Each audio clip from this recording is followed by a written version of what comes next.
Did I say that out loud? Welcome to Did I Say That Out Loud, a podcast where Stu Eddins and Mariah Tang reflect on agency life and answer questions from our higher ed and healthcare clients about the latest in digital marketing, content, and SEO. Hey, welcome to the podcast. Thanks for joining us, Brian Piper. He is our special guest today. Brian is the founder of Airflow Solutions. He helps organizations integrate AI responsibly and ethically with a focus on content creation, optimization, and data. Brian is an author, award-winning international keynote speaker, and he's the host of the AI for You podcast. You probably know him from his fabulous books, Epic Content Marketing for Higher Education, which he wrote, and then he co-authored the second edition of Epic Content Marketing with Joe Pulizzi, the godfather of content marketing. So welcome to our show, Brian. Thanks so much for joining us. Well, thank you so much for having me. Looking forward to this conversation. Yeah.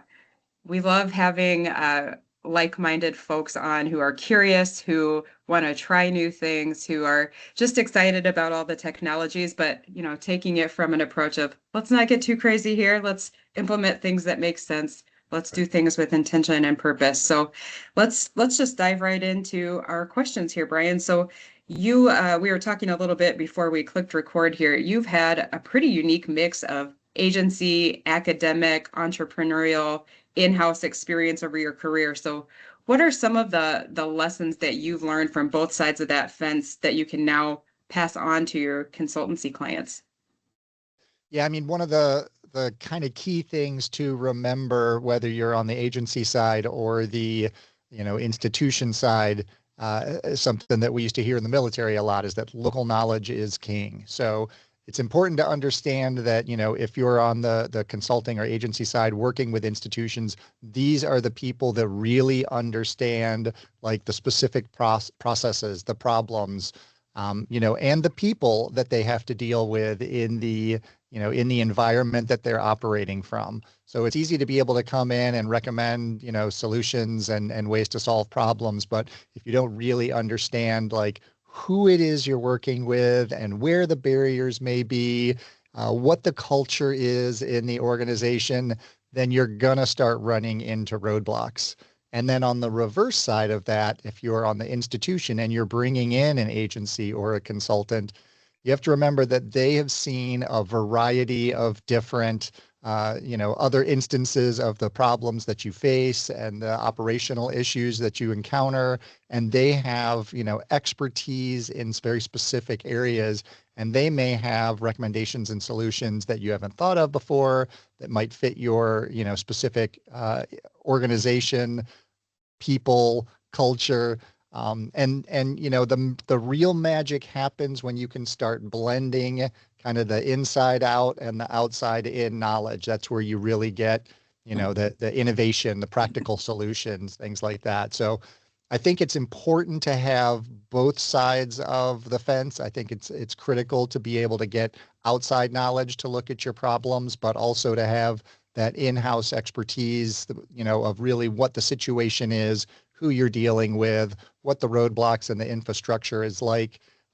So that's what that's what I would say is kind of the key things to be aware of on those sides, is that it's important to have both of those perspectives, and especially if you're trying to solve big problems, strategic problems, brand problems, those sorts of things. Yeah, we see this a lot, especially being kind of a smaller agency. We're about 35 people deep right now, growing, it ebbs and flows with what our clients need. But we've seen that a lot, like coming in as a big agency, thinking, all the things and like, here's the process and here's what's going to happen. And then we get our groups, they're like, yeah, nope, that's not how that works. Yeah. And we get to hear about that from our clients every now and then when they've ended those engagements. It's as though the larger agency comes in and says, yeah, you're unique, just like everybody else. And then they proceed to overlay their plan that works. I have found it, and I think you may have probably encountered the same thing too. You do have to have a theory. You do have to have some map of how you do things. Otherwise, it's a commodity and anybody can do it. But I think that one thing that I have found is that what's pain to another is simply discomfort to the one you're talking to. The gaps they have don't line up. What was truly painful for one is not for the other, as I just said. Um, but tell us a little bit about the discovery you might go through to find what those pitfalls are. How significant is the discovery process to then the planning process that follows? Yeah, it's incredibly critical. And whether you're, doing content or, digital optimization, or you're doing AI integration, the first step in either of those processes is really to understand, what the strategic goals are. What are you trying to accomplish? What are you trying to do? And so many, you know, solutions don't include that as an initial starting place.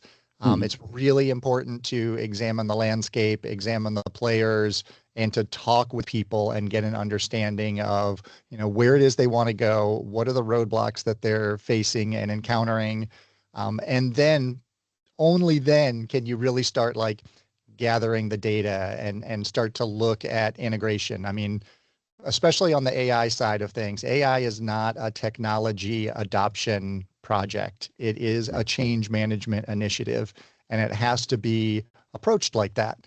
If you are not getting leadership on board, if you're not bringing in your frontline employees and getting them on board and creating that awareness and education before you start giving them tools and telling them about use cases, you're just going to confuse the situation. You're going to create more, tension, more friction in the process, and you're going to start hitting roadblocks pretty quickly in any kind of process like that, where you give a framework that's kind of a cookie cutter framework that's not set up to adjust to all of those new people, new processes, new cultures that you're addressing with every new client.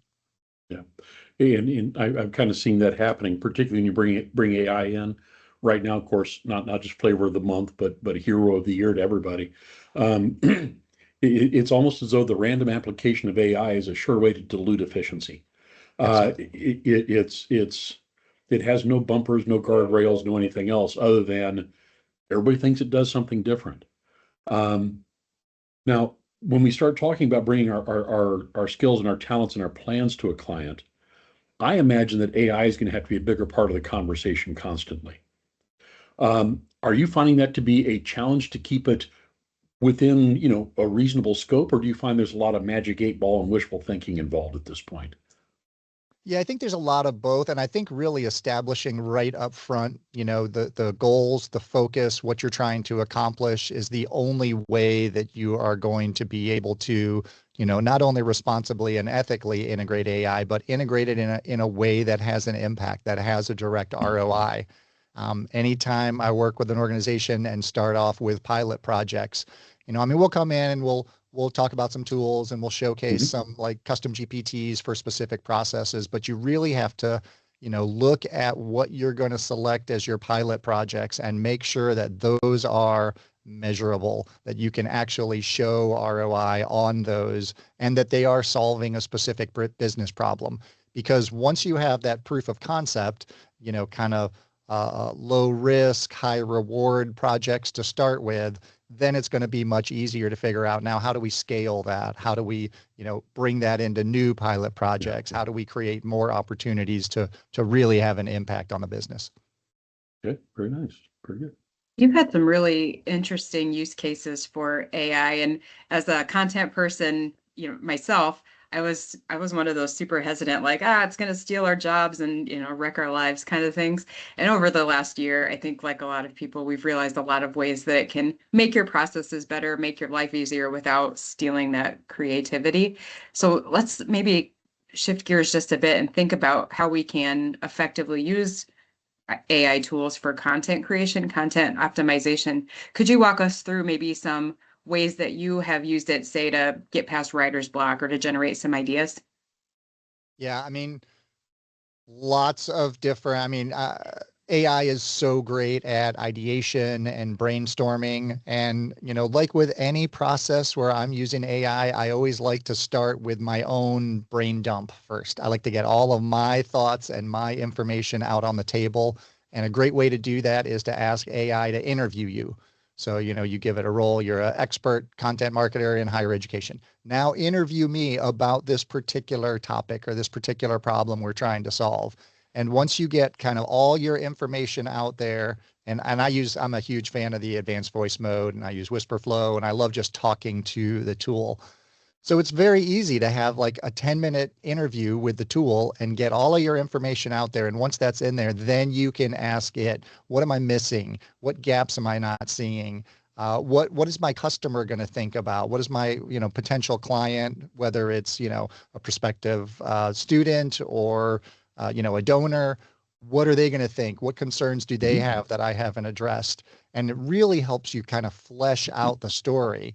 And then it can help organize your thoughts. It can give you an outline, and then you can go in, you create the first draft, you put your writing, you put your initial thoughts in there, whether it's a script for a video or, a blog piece or content for your website. And once you get that all in there, then you can have it analyze it and have it look at it. What am I missing from an SEO perspective? How are AI engines going to crawl this content? Where are the best places to put this content? And then once you figure out the strategy behind the distribution, then it can help you take all of your original assets, your long form videos. It can break those out into smaller pieces, into social posts, into, social videos, into podcast ideas, newsletter content. And you can automate a lot of those processes. You can create, there's all sorts of tools out there to take these kind of structured workflows that you've created within the AI tool and dynamically create 50 different pieces of content from one original piece of content that is all based on your expertise and your thoughts. So many different ways you can use these tools, and that doesn't even get into like you have virtual personas and virtual focus groups and, lots of different opportunities there. But yeah, it really helps you scale your own expertise and, efforts. You've just said something very important, and I don't hear other people saying. No, that. Let me finish that thought completely. Interview yourself. That puts a unique spin on something on AI application that I'm not used to hearing. Everybody's looking for an outward application of AI. How can I make the client do this, the tool do that? So I don't see a lot of usage where it's coming reflective, where it's coming back to help you. You expect it to be your personal assistant, but the thought of it interviewing you, that starts thinking, okay, that sounds like a really, really good nugget, if you will, something to consider. But I think it also you led on into something else. The reason people, it seems, maybe having trouble with trusting AI is because they don't give it enough information. It's the rush to analysis. Yeah, wow. Thank you for the light bulb moment. Because that's what that was. Before you start, let's get together what we know. Yeah. And I think you see that all the time from people who are like surface users, and they'll say, oh, I tried it. It got horrible output, horrible responses. It's because you're not giving it enough information. You're not using your expertise and filling it with all the knowledge that you have before you're asking it to spit out what it knows and what it's been trained from, all the generic content out online. Mm-hmm. Mm-hmm. To me, it feels like there's a bridge that hasn't been crossed between how you operate a search engine and how you operate with AI. And people are still used to, 3-word requests into a search engine, and they're not thinking deep and long about this is a junior member of my team that needs training. Let's get to work. Now, what type of resistance do you find when you start recommending AI for such things as content? Mariah observed that over the last year it's been a hard push because there's a trust issue involved. How do you work around such a thing? Yeah, and that's really one of the most difficult problems to face, and you encounter it all the time. And the one thing that really seems to work the best for me is if I talk with that person who's very resistant to it. And I ran into this with SEO as well, when I would tell people that they could go back and change the words in their original content, and it would perform better. They're like, oh, well, I don't need to change those words. Those words were written perfectly. I was like, no, well, your audience may not think so. The search engines may not think so. And, it's really the same with AI. If you can find a way to help a person solve a problem. So if they have something that they keep running into, something that they don't like doing, that takes their time, that isn't, intellectually stimulating, that's just repetitive and monotonous, and I can create a tool in 15 minutes that saves them hours of time every week, that's a win. And that's when they start to realize, oh, this is not just, a new tool that you're trying to add to my stack to force me to learn this.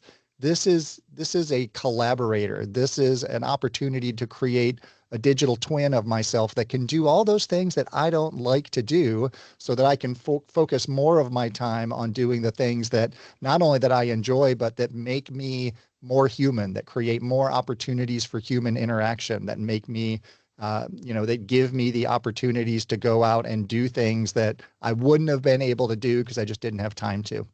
Yeah. I have an observation.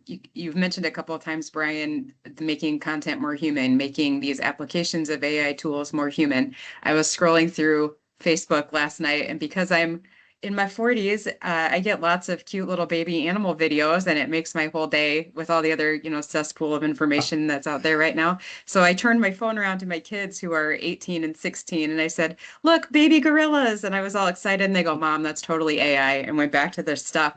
And I was like, "Are you kidding me?" And then I looked closer, and it definitely was. So I think that, not just adults our age, but young adults and teenagers are really keen on poking holes in things that are clearly inauthentic. So, what are some of the trends that you've seen maybe in that vein of making content more human, making your applications of AI more human?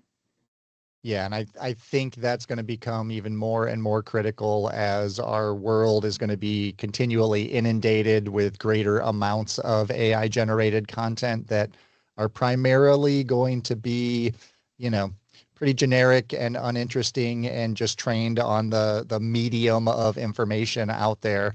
So I think it's going to be even more critical that we start leaning into things like storytelling and human connections and our own opinions and our own thoughts on things. Um, I think we have a limited window right now. I think the next, 3 to 5 years are really when we need to start working on establishing our brands, our personal brands, our business brands, and connecting with audiences so that they see that we are a trusted resource, that they can come to us, that we are an organization filled with humans who are looking to connect with other humans. I think in 3 or 5 years, I think a lot of the content that we're going to be receiving is just going to be dynamically generated on the fly by our own personal AI assistants that are going to be delivering what it thinks we want because, based on the algorithm that it's trained on us. And I think it's going to be super helpful. I think it's going to be very useful, but I think it's going to make that human content much more valuable. I think it's going to make those opportunities for human connection much more important. I think we're going to see a rise in more in-person events. I think we're going to see, human content is going to become like the vinyl of the future, where people are going to go out and look for that specifically. And they're going to find sources that they can go to who they trust. They're going to be looking for communities to go into. So I think now is the time to really start focusing on that and really start leaning into what makes us human and what makes us different. And even, if you look at institutions, it's really hard to see differentiation from one university to the other until you start looking at the stories that they tell and the people that they have on their campus, the people that they have in their faculty, their staff, their students. And once you start seeing those stories, then you can say, oh, I want to put myself there. I want to be among those people, not as much, I want to go I want to go take those classes or I want to go learn that information. So I think it's an opportunity here. Okay. Yeah, we have been banging the drum the last couple of years to get more higher ed institutions, community colleges up through grad school, working on blog stories, working on long form and short form video. And it seems like kind of a lift, but they're already out there talking to these folks anyway, getting their testimonials, getting things, for flyers and postcards and in magazine articles. So give those stories life, put them out on your websites, put them out on YouTube, on social media. It's only going to benefit and, like you said, differentiate going forward. Um, we've got just a couple of minutes here left, Brian. So want to maybe wrap up with just a couple of highlights. So we always like to ask this question of our experts that join us. What are 3 to 5 things that you would share with a digital marketer or a person entering SEO or content right now in kind of this fluctuating time? What are some things that they have to know to be successful? Yeah, I would say, like, first and most importantly, make sure that the content that you're creating is aligned with your goals and focused on your audience. No more random acts of content. Our time is too valuable to be out there creating content that isn't working for us. If you're creating content and you don't know specifically what's the goal, what's the purpose of this content, and who is this content written for, who am I trying to help with this content, then you're wasting your time. And then also, I think, if you want to be discovered, it's getting more and more difficult for us to be discovered because people aren't just searching on Google anymore. They're searching in social and communities and AI and voice. And so you have to have the best content on all the channels where your audiences are searching. And really the only way to do that with limited budgets and limited resources is to learn how to integrate AI responsibly and ethically into your systems to help you scale up all different aspects of your business. Good. All right. I'm going to go back several minutes in time, and I made a note to myself that I need to send Mariah more pictures of baby sea otters. I'll try to make sure they're not AI. I think I heard you say some things that I've been thinking for a little while, and again, thank you for a little bit of affirmation on that. Very often when people start talking about promoting brand, they're stuck on their logo, their colors, their tagline, and that's it. But I think what I'm hearing you say is that the brand is all of this. We need to open up to think about our brand as everything we put out into the world, and how we can marshal it to be found using brand or by associating our brand with concept and thought leadership and so on. Do you run into any barriers where we've always thought of our brand as these assets as opposed to the encompassing? Is that a conversation that's difficult to have sometimes? No, because I think that is part of the brand. I wouldn't exclude those and say these are not the brand, but I would say that these are not the heart of the brand. The heart of the brand is what people are saying about you, right? What experiences they're taking away from interacting with you.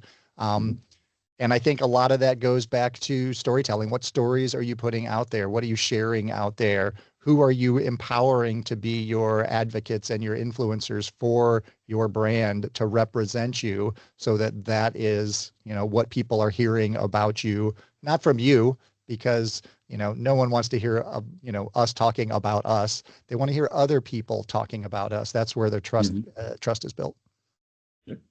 It kind of sounds like brand is the confluence of what the entity puts out there and what the consumer or the audience thinks of it. All right. Absolutely. Thank you. Mariah? This is awesome. Is there anything else, Brian, that you want to put out there? Maybe something cool you're working on that we can plug for you? Yeah, I mean, my book, Epic Content Marketing for Higher Ed, I think there's a lot of great advice in there about storytelling and about making sure that you're focusing on your content. And, sign up for my newsletter every week. I put out a newsletter talking about, different ways to integrate AI and different ways to connect your world, your life to content marketing. Yep, great. We'll put those links in our show notes. Thanks again for joining us, Brian. Thank you. Thanks so much Have for a great having me. day. It's a great talk. Thanks for listening to Did I Say That Out Loud with Stu Eddins and Mariah Tang. Check out the show notes for more information about today's episode. And if you have any questions, concerns, or comments, hit us up anytime at staymates.com.